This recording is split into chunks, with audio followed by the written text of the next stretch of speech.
There is a lot of other errors in Quran, but one other thing which struck me the most was that Quran confused mother of Jesus, Mary, because in Arabic we don't have Mary, it's Maryam.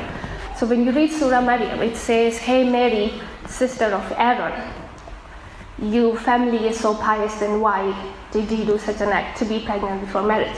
But Jesus' mother never had a brother Aaron. The Maryam, who had brother Aaron, also had a brother Moses, and she lived thousands of years before this Mary. This is like a big historical mistake which God, all-knowing, almighty, cannot make. So that was evident to me that Quran is not from God. And I had the proof about the true religion. So I'm seriously now considering to become Christian. So I turned it to this religious freak because I was like, when I'm becoming Christian, I have to answer to all my friends and family, why did I choose this religion and all that. So I'm watching videos. I've got the Bible, I'm reading Bible. I'm also seeing like testimonies of ex-Muslims and the Christians, the discussion between Tawheed and Trinity, and I'm also listening to David Wood, AP, Christian Prince, and all these Islamic critics, and each of them are bringing questions. And then I landed on this hadith, which was a turning point for me. I'll tell the details of it. It is Sahih Bukhari Hadith 6805. The story is 3 men travel to meet Muhammad and they get sick. And Muhammad sends him they say like, go to this man, you will drink the camel's milk and you will feel better. So they did that, but after they felt better, they killed the man and they took his camel, and as they wanted to flee, Muhammad men arrest them and they bring him to Muhammad for judgment. Now I'm reading this and thinking like, what is he gonna do to them?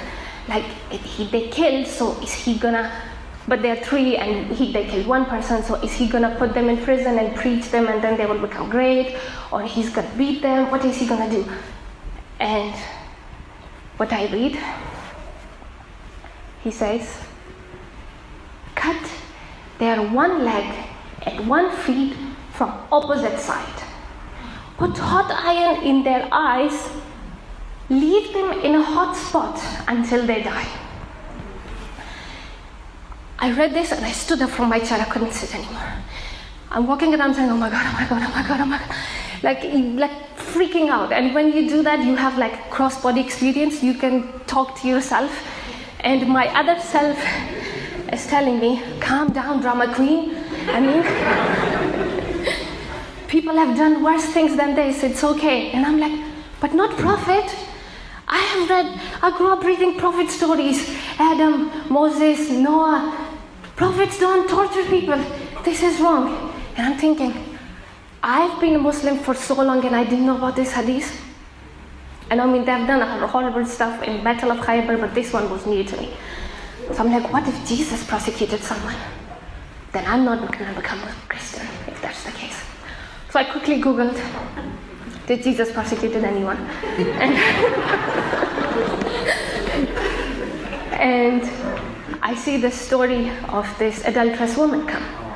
And I read this and I'm like, woman? So I open the story and I'm thinking the worst, like what's going to happen? And the story is that Pharisees always wanted to test Jesus.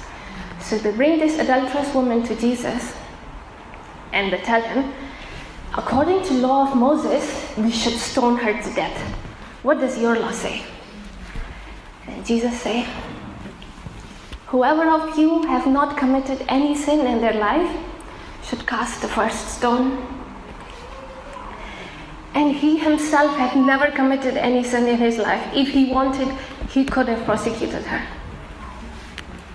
But everybody else, they drop their stones because we are all sinners.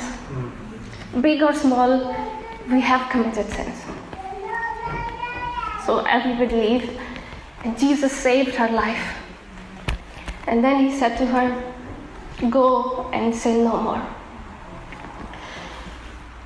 After reading that, I was on my knees, I'm crying, and I said, I will follow this man.